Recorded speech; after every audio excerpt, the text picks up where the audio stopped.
All right, good afternoon, ladies and gentlemen. If I could call on Representative Silcox to give us our prayer. Let's pray. Lord, we thank you so much for today. We thank you for this beautiful springtime weather. We thank you for all the chance to do hopefully the right thing in Georgia today, to make wise decisions that are in your will, Lord. Just give us the wisdom and the strength to finish this session strong and to glorify you in all we do. In Jesus' name we do pray. Amen. Amen. All right, let's see what our order is.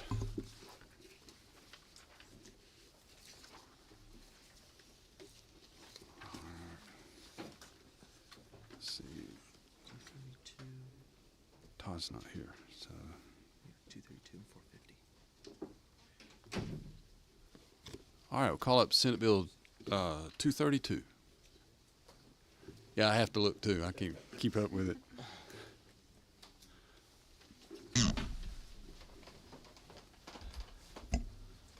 I think we got either one hot. Either one? you Okay. want. Is that, can you hear me Yes, now? sir. Okay. Great. Want me to start? I'm sorry.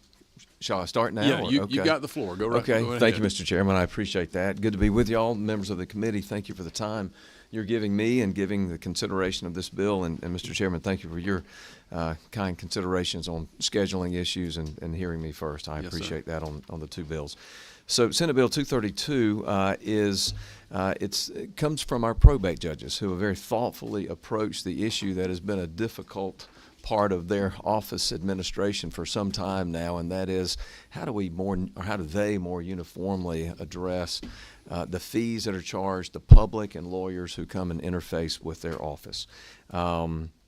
This was filed last year, and they continued work during the interim time. The bill simply simplifies the fees that the probate courts levy for the services that they provide. Fee amounts are provided by statute and listed by service. For example, there's a writ of 5A that's referenced on line 79 in the bill. Application for a marriage license is on line 96, and so forth and so on. This removes the ability for the probate courts to levy a per-page recording fee. That's a very good thing, and I would compliment the judges. This comes at their suggestion and their office's suggestion of a way to try to come up with something that is financially net neutral when you net out the difference of the proposed fee schedule in this bill compared to what is being utilized and practiced. I'll refer to it that way. Some fees, such as the petitioning for an authority to open a safety deposit box, are increased. But the repeal of the recording fees, the per page, it is believed actually make the cost neutral to the petitioner. Many fees are not increased, and because of the repeal of the recording fee will actually be cheaper on folks that work with the probate courts. Marriage licenses with counseling are still no fee. Marriage licenses without counseling are $40. There's a joke in there somewhere, Mr. Chairman. I'm not quite sure what it is, though. But I know it's well thought out along with everything else that they have put in this.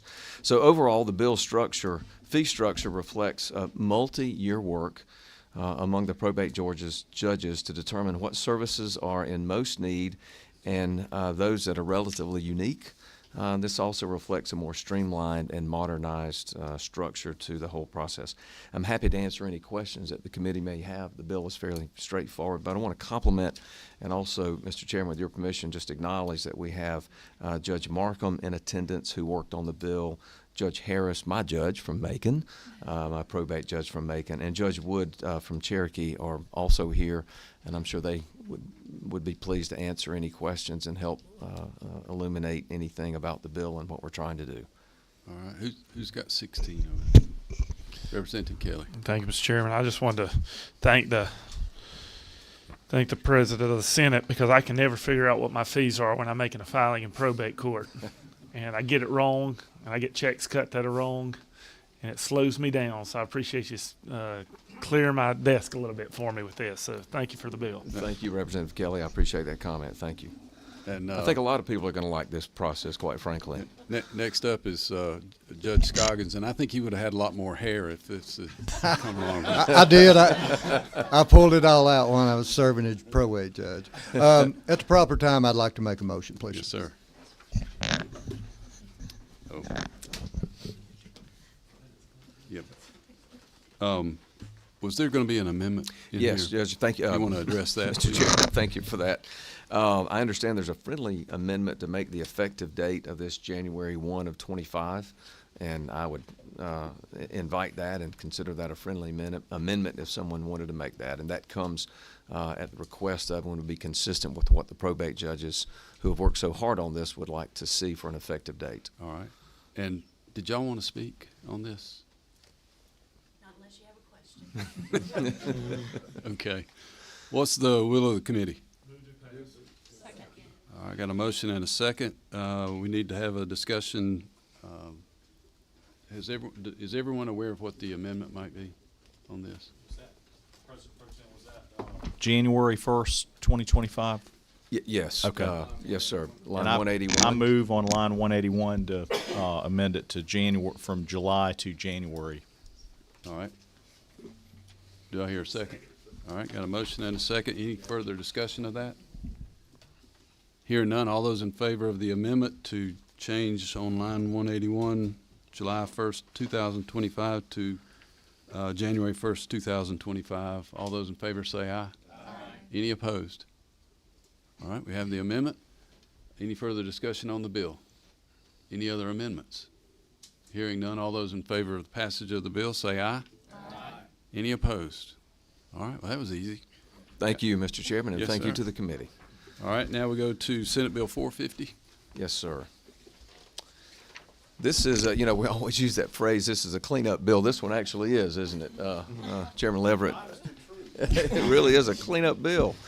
Y'all may remember, probably a lot of you worked on in 2022, Bill 916. That was the Superior and State Court Appellate Practice Act that Chairman Leverett worked so hard on with the State Bar for probably over a 2-year period, modernizing the certiorari process of appealing to superior courts.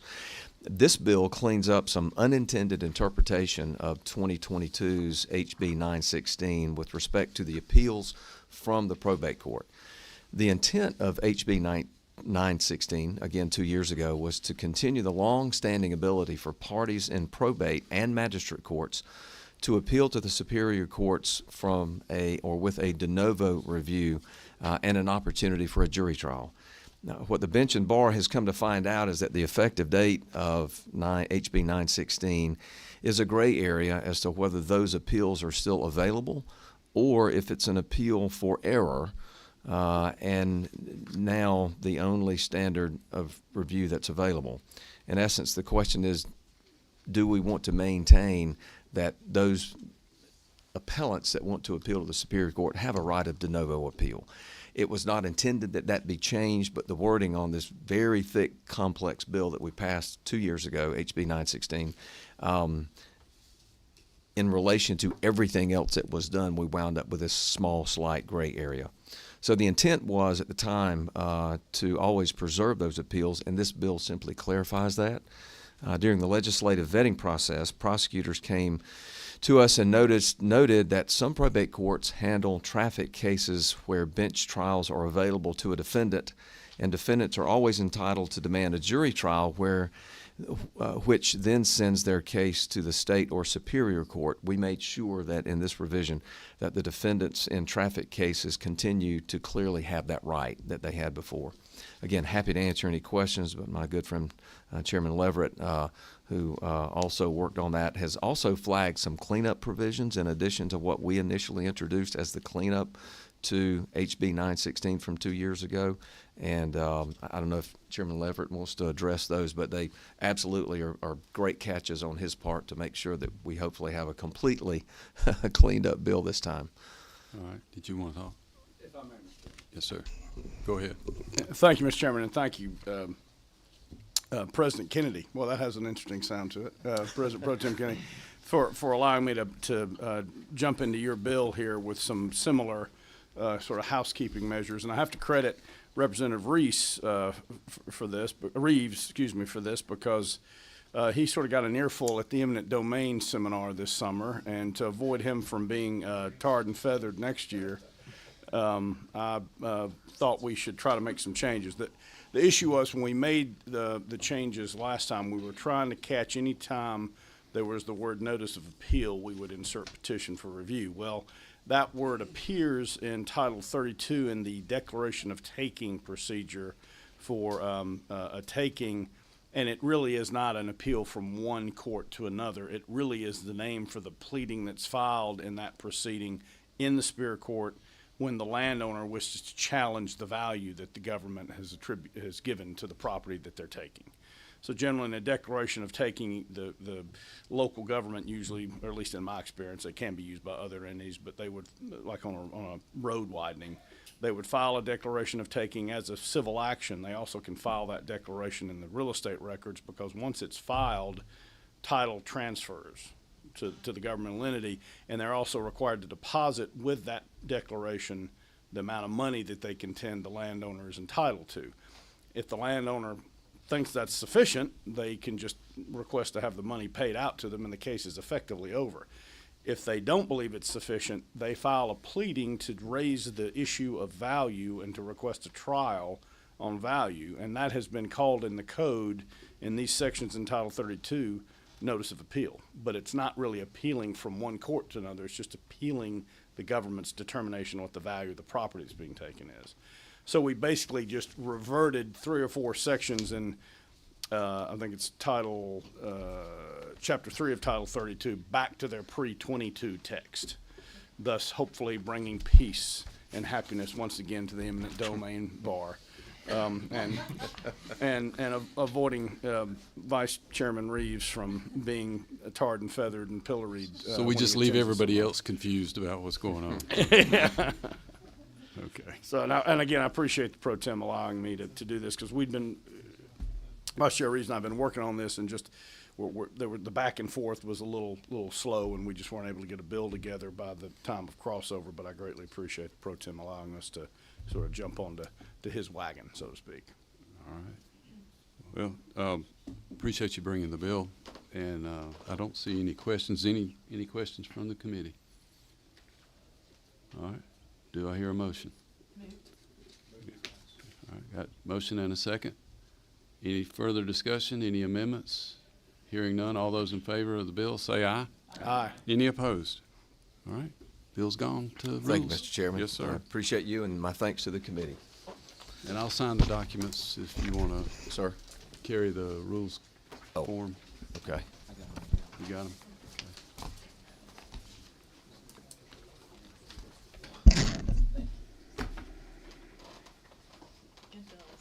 Pardon? I don't know how these people about this per page fees being I think it's going to be much better. Let's see, there's the first one, and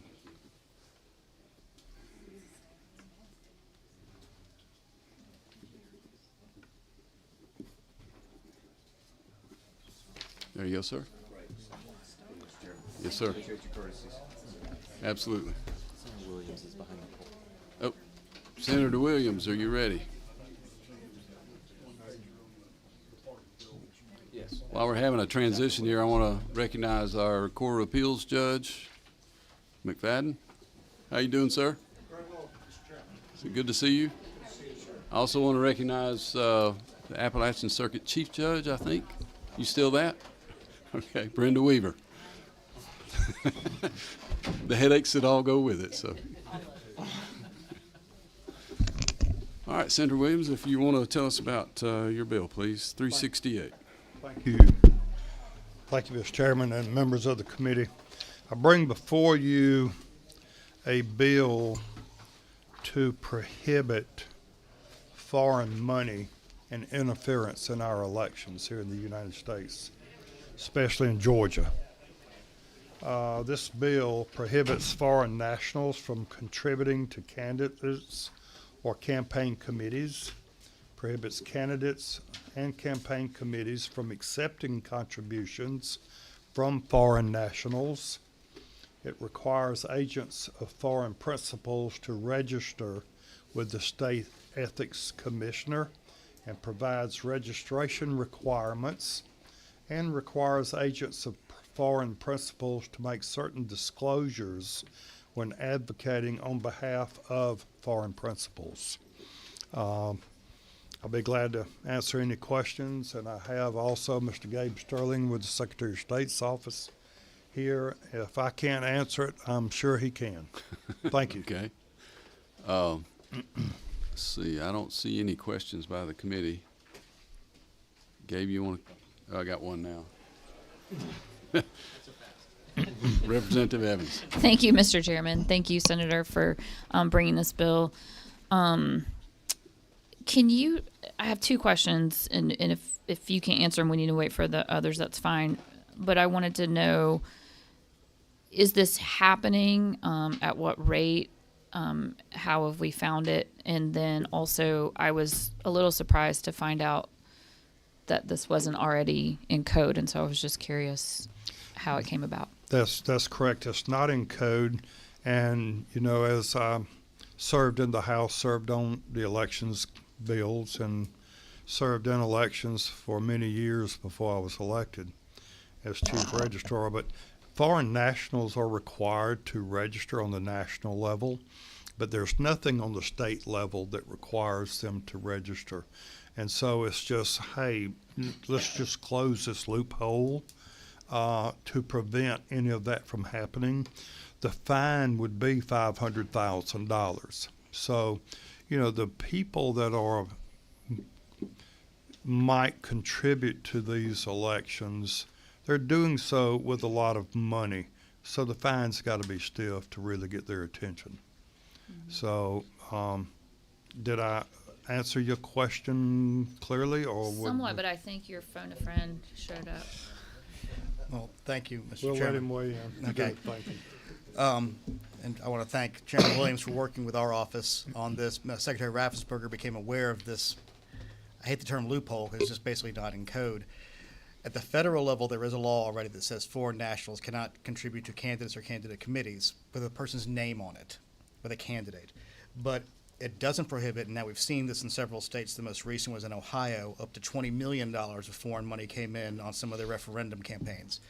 So things like in Georgia are constitutional amendments, recall petitions, and referendums, or SPLOS, or anything like that. Foreign money could be spent on those type of items. Mm-hmm. So that was the reason and rationale for, to the chairman's point, it's $20 million they put in Ohio. And they've now passed a law there. This is just basically following along with that. And on the foreign agent side, there's nothing, as the chairman pointed out, that we don't disallow people working for foreign agents, but we have no registration in the state right now saying that, especially they try to get around it saying, I'm a consultant, I'm not a lobbyist. This closes that loophole specifically. So it is in response to specific things we have seen around the United States. Does this bill add that registration for agents like what they have at the federal level? It essentially lifted a lot of that language, yes. Okay. I'm familiar with that because I used to file those on behalf of... The FARAs. Yes, FARAs. yes. Mm-hmm. And then I understand what you're saying about this happening in Ohio. Do we know if it's happened here? I'm just curious. I hope not, but we don't know because we haven't had this law and don't have any enforcement mechanism. Gotcha. Thank you. Representative Kelly. Thank you, Mr. Chairman. Appreciate the Secretary of State's office being here with us today. But to Senator Williams, my good friend and former House member, will the registration take place and the policing of this? Will this take place in the Secretary of State's office, or will it be at the State Ethics Commission? State Ethics Commission. Have they weighed in on if this will require, what this will require on their end, and what any costs may be associated with it? And if so, have we put them in the budget we sent to y'all today? I'm also working on an updated ethics legislation, but I don't know, they have not weighed in on this as far as any cost involved. So if there would be any cost, it would be minimal. And there again, it may not be any cost because it may not happen and may not occur in Georgia. So it's going to be one of those things that we'll have to cross that bridge as we get to it, I guess. Okay, thank you. Thank you.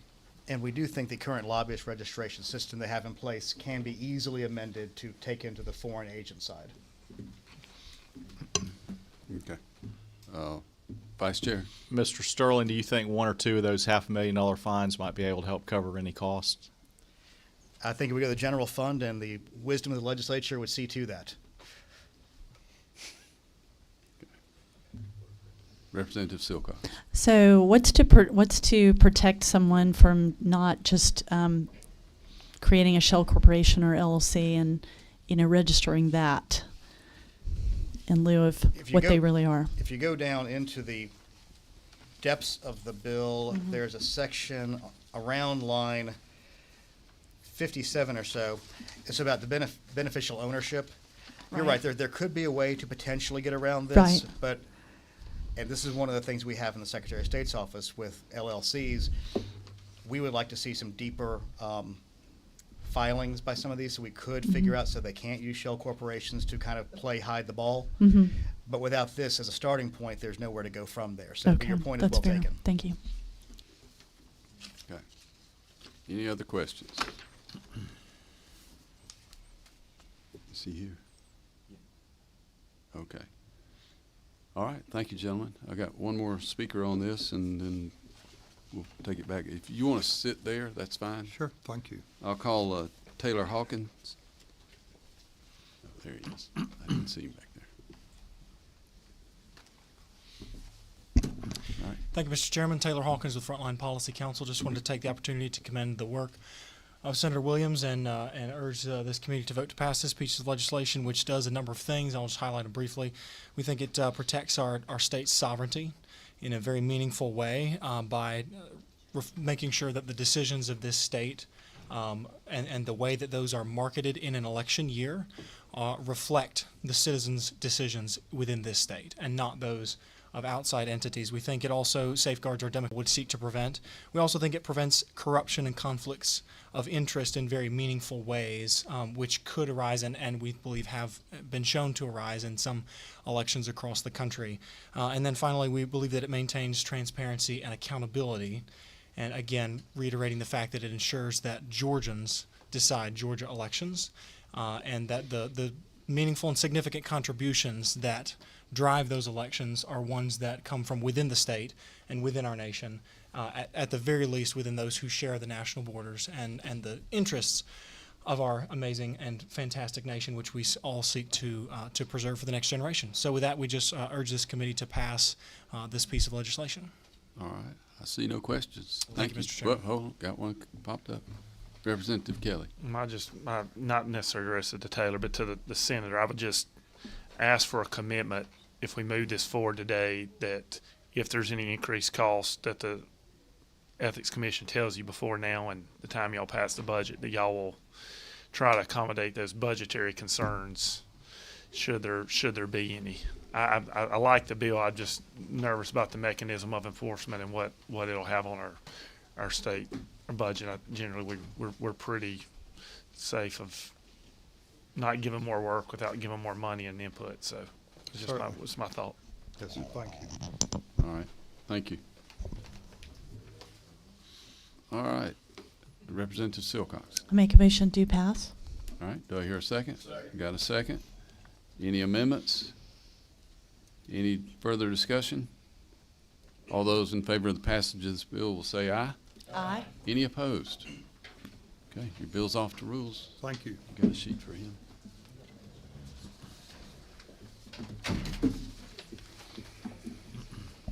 Thank you.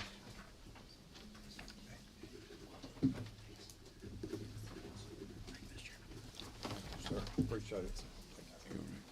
Thank you. Yes, Good sir. shot. All right. I believe you played a few hands of cards. I believe. Maybe. Slid that across there mighty fine, didn't it? Thank you, Mr. Chairman. Committee. Yes, sir. All right, Senator Dolezal.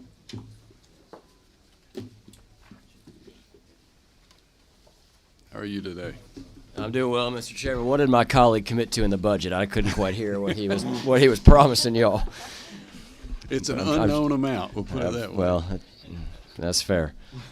Thank you for having me today, Mr. Chairman. Yes, sir. The floor is yours. All right, I'm going to dive quickly. Members of the committee, thank you all for having me.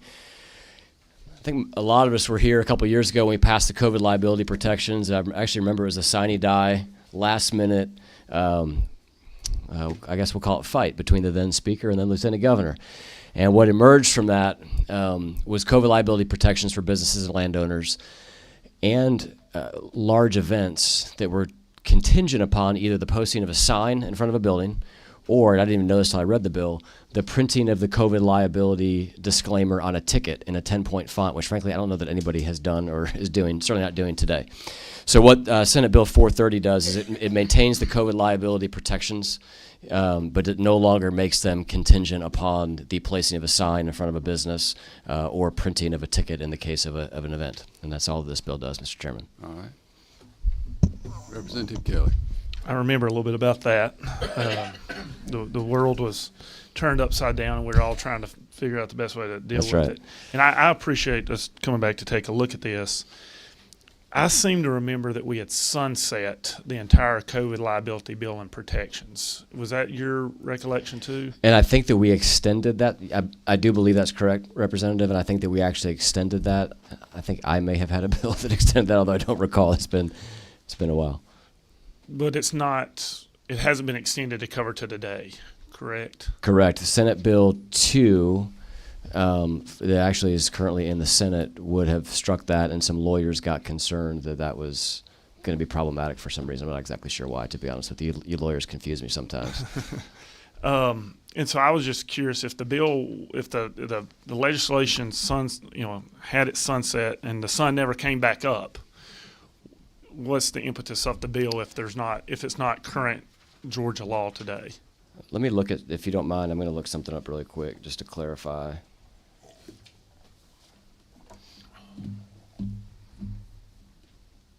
And I understand what we're doing. I just didn't know we needed to do it.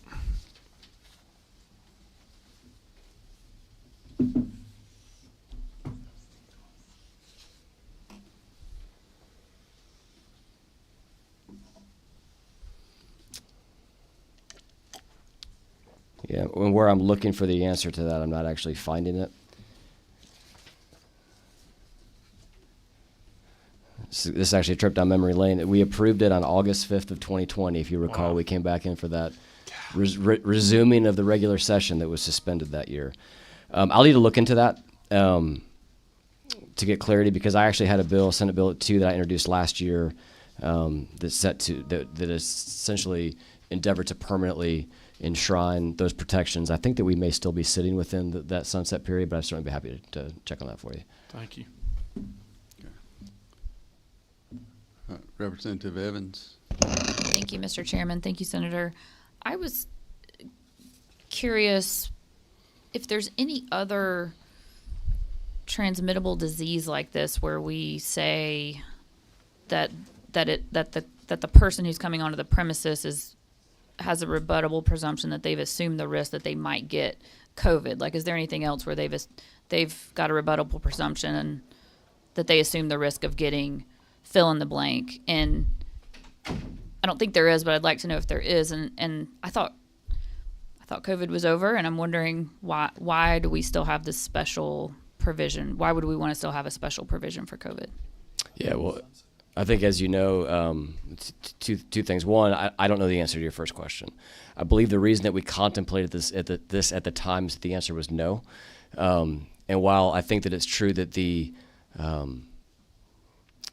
panic that was happening at the time of COVID is certainly over, COVID is going to be with us for years to come. We're going to continue to see, like we do the seasonal flu, seasonal versions of COVID. And we, as you know, we continue to have these different vaccines and such that are developed for this year's strain, and where that strain may be. And from my understanding, as I researched this years ago, this is something we're going to be living with probably for the rest of our lives. Now, the fatality of it viruses over time become more contagious but less deadly. And so that's certainly what we're seeing with the COVID strains as well. So the intent of this legislation is to get rid of those silly signs that businesses still feel like they have to have on the front of their businesses to protect them. And this may be a question for those in the committee that I wasn't here. I was gone during that time period. But are those signs doing anything now? I think that's somewhat dependent on the answer to Representative Kelly's question as it relates to that sunset. But I'm not aware of any case that was brought. So seemingly the signs worked from the standpoint that they let people know that they were assuming risk. I think we all know that we're assuming risk, that we're, at some point we may get sick in life. It's kind of part of life. And that we don't need signs in the front of buildings or printing something on the back of tickets to communicate that to people. We're looking at those code sections and not seeing a sunset on it. We had done I know we had a sunset. Oh, all right. Representative Holcomb. Thank you, Mr. Chairman. Just to help, I'm looking at Chapter 16, and the editor's notes say that this act shall apply to cause of action accruing until July 14, 2022. In my recollection, I think it's consistent with Representative Kelly's that we did it for 1 year first, and then we extended it for one additional year, which seems consistent with what I'm reading in the editor's notes. I didn't see it in the statutory text yet, but what I'm seeing in the editor's notes is consistent with at least a couple of memories. Okay. All right. Representative Kelly. And I was just going to respond to Representative Evans because as the one who wrote the language that's on those signs in front of the buildings. I've laughed as I've walked by them over the last 2 years and said, the law's not applicable anymore. I don't know why people still have them up. So, and that was just my whole confusion with why we needed legislation to do it. Okay. All right. Any other questions? Seeing none. No? He waves? All right. What's the will of the committee? I'll move to pass to continue the conversation, Mr. Chairman. All right. I have a motion and a second. Any further discussion? All those in favor say aye. Aye. Any opposed? Thank you, Mr. Chair. Can I ask one thing for the committee's consideration as this does move forward? If you look at Senate Bill 2, which did not pass, what it actually does, as I read it again, is it essentially kept the liability protections in place in perpetuity. And that may be something that the committee would like to consider moving forward, is that we enshrine those protections in place, also get rid of the signs at the same time. Certainly appreciate your catch on that. And that may be a more complete answer to this, what we're trying to accomplish. All right. Thank you very much. All right. I've got a form for you before you leave. And that's it. We're adjourned.